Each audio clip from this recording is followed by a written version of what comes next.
nafikan bahawa apa yang dihasut rakyat terhadap sentimen Datuk Seri Zahid memang ada.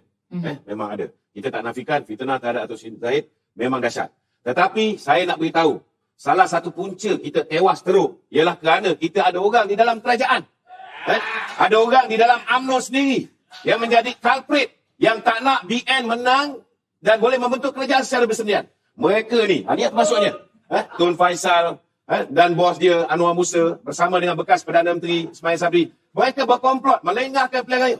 Kalau misalnya kita dah menang di Melaka, kita dah menang di Johor, dikala ketika itu pembangkang kucak kacir, huru hara, ketika itu kita buat pilihan raya, saya yakin BN bukan setakat boleh memerintah secara bersendirian. BN boleh menang besar, silap-silap boleh dapat 2/3 sama seperti di Melaka dan juga di Johor. Tetapi disebabkan setengah-setengah pihak ni, dia meletakkan keutamaan nak kekal sebagai kerusi Perdana Menteri, nak kekal menjadi menteri, yang membuat bisikan-bisikan syaitan terhadap bekas Perdana Menteri. Ini telah menyebabkan hari ini parti UMNO terpaksa menerima padah apabila di dalam pilihan raya sendiri, orang yang sepatutnya membantu kita, yang dah lama kaya, macam bos Tun Faisal ini, dah lama kaya ketika berada di dalam UMNO, mereka bertindak membantu pihak musuh. Dan kita lihat apa yang berlaku sepanjang tempoh pilihan raya.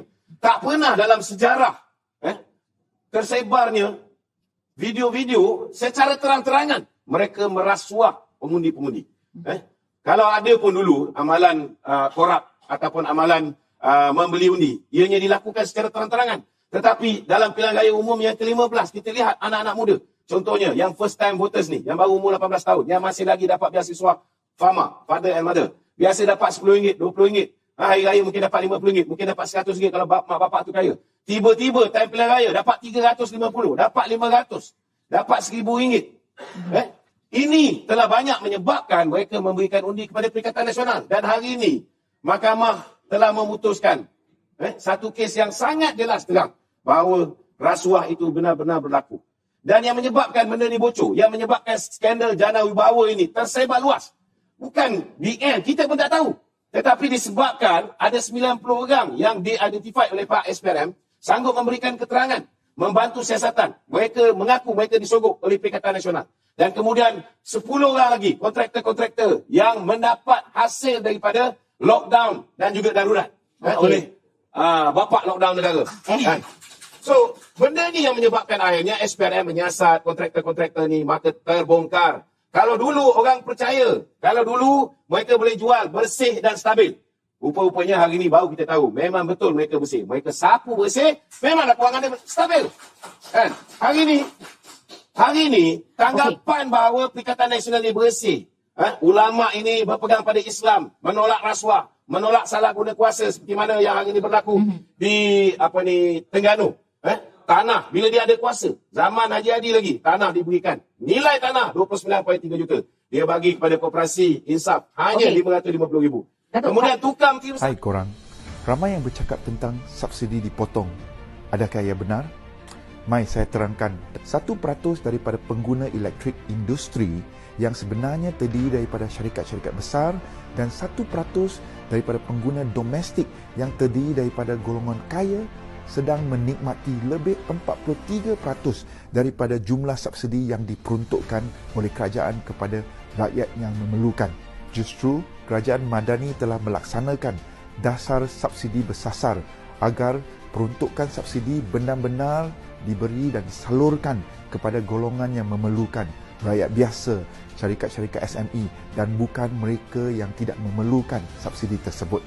Jika penggunaan elektrik sebulan di rumah anda di bawah paras 1,500 kWh ataupun bil elektrik sebanyak lebih kurang RM700 sebulan, maka anda tidak akan dikenakan cas tambahan. Ini bermaksud anda akan terus menikmati subsidi untuk bil elektrik yang diperuntukkan oleh kerajaan Madani. Saya berharap penjelasan ini dapat menyangkal dakwaan jahat bahawa kerajaan telah memansuhkan subsidi untuk rakyat. Kita jalan terus.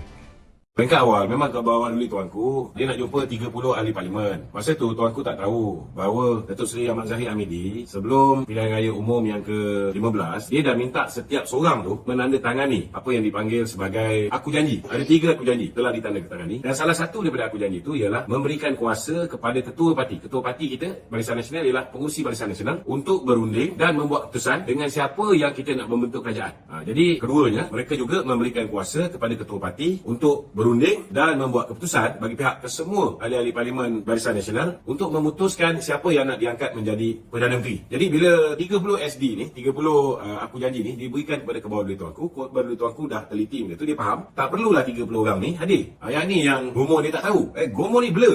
Dia macam tak tahu bahawa dah wujudnya Akta Anti Lompat Parti. Bila ada Akta Anti Lompat Parti, kau tak boleh nak buat scheme of thing macam zaman Muhyiddin curi orang kita 16 orang tu, tak boleh. Kita mesti buat keputusan secara en bloc. Maknanya hanya ketua parti akan mewakili kesemua ahli parlimen. Contohnya macam PAS, kalau dia nak sokong Muhyiddin, boleh tak ahli parlimen PAS ada 40 lebih orang ni, 8 orang menyokong BN? Tak boleh. Ini Gomo tak tahu tau. Pasal dah lama sangat dia duduk dalam gua. Sekarang ni bawa keluar gua. Dia tak tahu benda ni. Macam mana kau nak debat dengan Mak Husin kalau benda simple macam ni pun kau tak tahu? Ini 2 benda lah kita kena faham. Dan yang ketiga, walaupun kita tahu Perikatan Nasional ni hampa, dia ada 73 kursi masa tu, campur lepas tu dia dapat lagi 74, tapi still tak boleh bentuk kerajaan. Dia hampa dan dia tak boleh terima hakikat. Ini yang menyebabkan mereka kata mereka dah cukup jumlah, mereka dah ada 10 SD daripada BN apa semua. Sebenarnya tak boleh pakai. Tetapi pasal nak puaskan nafsu manusia bernama Perikatan Nasional ni, puak-puak ni, maka Datuk Seri Anwar mencadangkan supaya diadakan apa yang dipanggil sebagai undi percaya. Sebab nak buktikan kepada umum bahawa dia ada majoriti. Dan bila kita buat undi percaya tu, berbanding dengan Muhyiddin yang tak berani nak buat undi tak percaya, takut undi tak percaya berlaku ketika sidang parlimen, bagi nak memastikan sidang parlimen tak berlaku, dia kalau dia lockdown parlimen, dia orang akan kata dia takut. Betul tak? Dia lockdown satu negara. Habis rakyat. Sampaikan negeri Perlis yang ada angka COVID rendah pun terpaksa di lockdown. Hanya untuk justify keperluan untuk Muhyiddin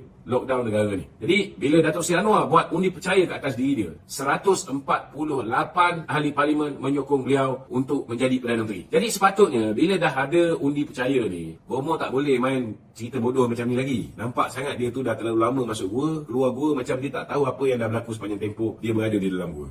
Di tempat kita ni memang ada parti yang anti-Islam. Parti yang anti-Islam. Bagaimana bentuk parti yang anti-Islam? Parti yang tidak mengikut apa yang dikehendaki oleh Islam. Contohnya, bila mereka berkuasa, daripada 8 cabutan khas, mereka naikkan kepada 22 cabutan. Mereka menggalakkan perjudian ketika mereka berkuasa.